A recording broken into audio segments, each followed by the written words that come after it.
We are almost done.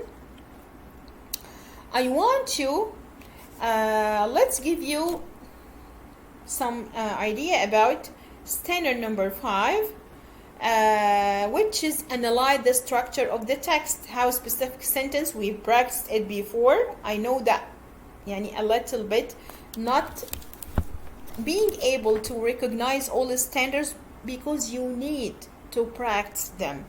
Wallahi, let me tell you, it's very easy when you practice them using the words of the standard. You're gonna master them, and your students are going to do as well.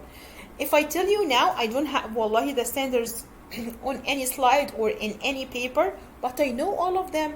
Standard number 1, what the text says explicitly, comprehension questions. Number 2, central idea or main theme. Number 3, how individuals and actions interact together to contribute to the development of the plot. Number 4, word choice. Number 5, structure of the text. Number 6, author's point of view. Why I memorized them? Because I studied them very well? No, I practiced them all the time in my class, in my teaching class. This is what I want you to do, what I want you to focus. You're not reading with your students a text for pleasure. You're not reading to memorize the events of the story or the text. You're not reading to only practice scanning questions or develop scanning and skimming skills. No, we have some standards which students find in the exam using the same words and questions. So here, part B of standard number 5, which analyze the structure of the text, including how specific sentences, paragraphs, and larger portions of a text relate to each other and the whole text. We practiced before part A, which was explain how a particular sentence contributes to the development of the setting. You remember laughingly copy hole, and this use of this word helped to understand the setting, which is a main part of the setting of the story. Here, part B, how a particular paragraph fits into the overall structure of the text and contributes to the development of the plot. How a specific paragraph contributes to the development of the plot. Reread paragraph 5 of Feathered Friend. Identify the first discovery the narrator made or makes, and explained why it's both surprising and dramatic or striking. Then identify the second dramatic discovery the narrator makes in paragraph 20 and 22. Explain how the narrator's first discovery is connected to his second discovery. We have here two kinds or two discoveries, one in paragraph 5 and one in another paragraph. How they're connected together, how both of the two paragraphs contributed with each other to develop the plot or develop the structure of the text. You read paragraph 5, find how it's a dramatic and surprising, and how it's connected to the paragraph in 20 and 21, and as well it's dramatic and surprising. You have 2 minutes, and provide your answer in the chat box.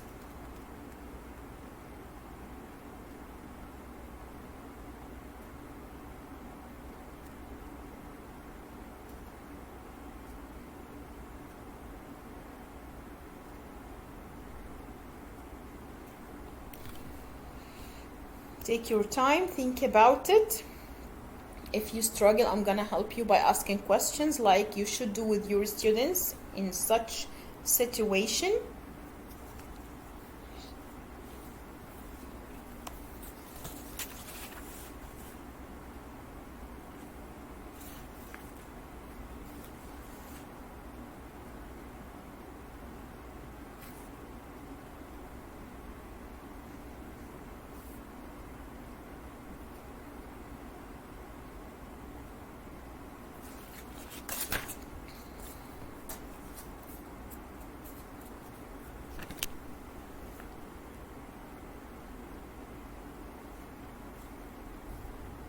The first response, the discovery of the cause of Claribel's death.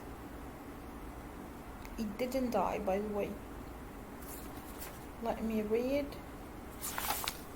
The discovery is surprising because finding a bird is a very unexpected event, and the discovery is dramatic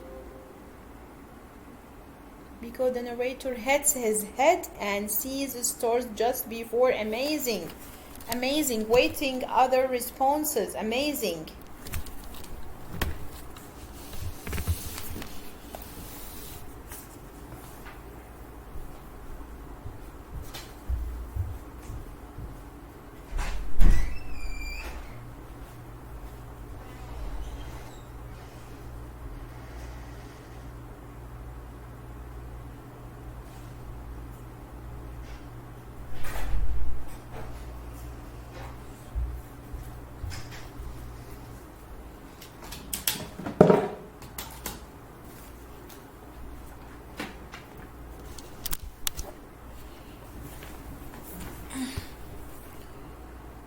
Okay, not to waste more time, let me ask you some questions.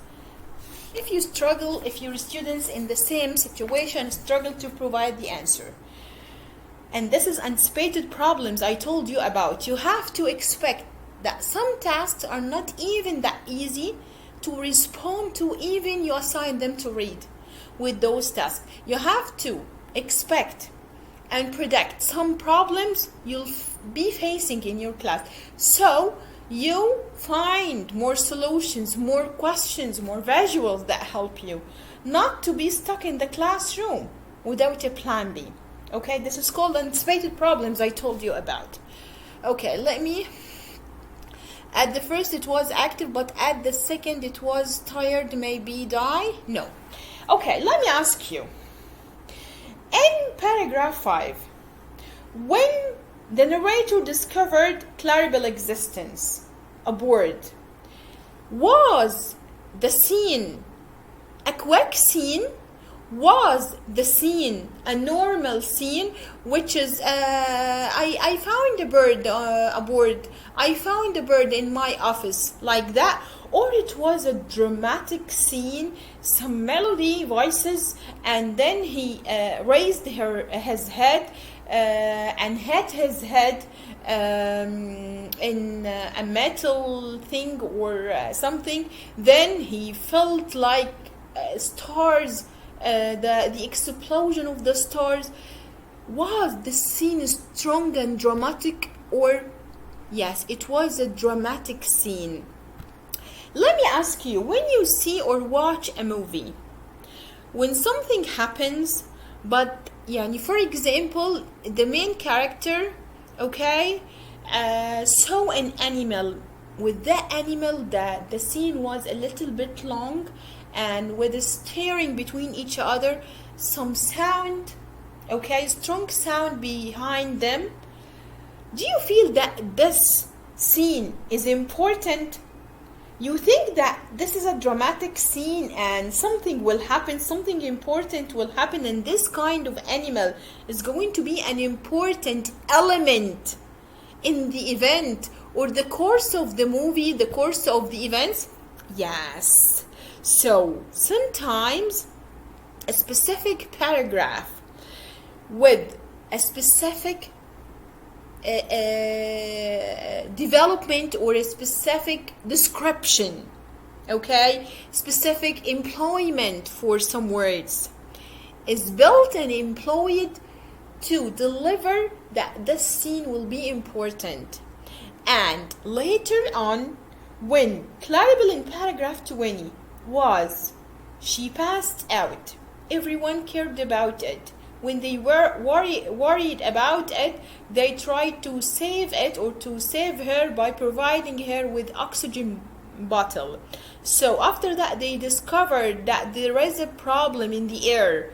There is some lack of oxygen in the space station. So this paragraph in paragraph 5, is it connected to another paragraph when they cared about her, all of them, and connected to another paragraph when they discovered that there is a problem in the air, which is a main reason to go to the plot, which is a main reason to find the solution that will lead me to the theme of the story at the end? Yes, so all of them are connected. So sometimes the narrator or the author writes particular paragraphs to fit into the overall of the structure of the text. Without the existence of Claribel, would they discover the problem of the lack of oxygen? Would they discover that technical issue? They wouldn't. Yes, amazing. Okay, without being aboard, she wouldn't pass out. Without being passed out, they wouldn't discover the technical issue in the lack of oxygen in the space station. So, paragraphs here, this standard concerned with how a particular paragraph fits into the overall structure of the text and contributes to the plot. Again and more, I'm going to repeat, you have to train your students on the standard, not the events. Don't focus much more talking about the events. Claribel was important. Without being exist on this in the space station, they wouldn't she wouldn't pass away, so they wouldn't discover the problem. Focusing on the events is not my concern, but I'm going to take students to using that paragraph in which Claribel did so, then using that paragraph later on in paragraph 20. So paragraphs are built, are connected together to contribute to the overall, the structure of the text, which contributes to the plot. By developing your students in that way, they would be able to answer such similar questions on unseen passages. Is it clear what I say? Is it clear? Not focusing on the events, but focusing on the skills itself or themselves. Okay. Let me read with you. In paragraph 5, the narrator discovered that Claribel is aboard the space station. The discovery is surprising because finding a bird is a very unexpected event, and the discovery is dramatic because the narrator hits his head and sees stars just before he spots Claribel. So it was a dramatic scene, not a quick normal scene. It attracts the reader or the watcher. If it's a movie, something will happen. The scene is not that normal scene or quick scene. It has a purpose. It's gonna contribute to the development of the plot. In paragraphs 20 and 22, 20 and 21, the narrator discovers that there is a dangerous problem with the air. The first discovery connects to the second discovery because Claribel is involved in both discoveries. The first discovery also introduces Claribel in a dramatic way and suggested that she may play a part later in dramatic events. Okay.